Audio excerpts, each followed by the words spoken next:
There's that one analogy that you don't have to be the fastest gazelle in the herd, but you just don't want to be the slowest.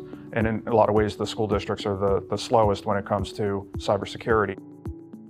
Schools are so reliant on technology now that an attack on their technology infrastructure that brings it down essentially stops learning. So that's an area where schools need a lot of help, but they don't really have the resources to do it effectively. So educational services agencies like Chester County Intermediate Unit, or CCIU for short, are in a really unique position to be able to help them out with that.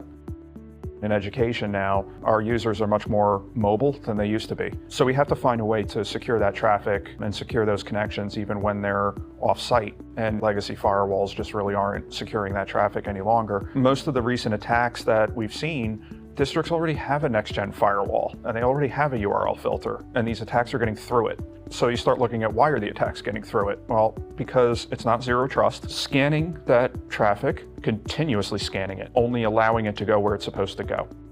Another aspect of their legacy infrastructure today is if they want to get full SSL inspection, they can buy a firewall that will do that, but it's going to be really expensive. Plus, you kind of factor in some complications with E-rate budget cycles, where once they buy something, like buy hardware, they have to keep it for 5 years.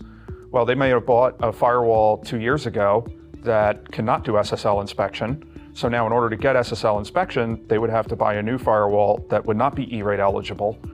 What it looks like to me when we're successful is when we find really strong partners that have a shared vision of being able to provide the top cybersecurity services and technologies.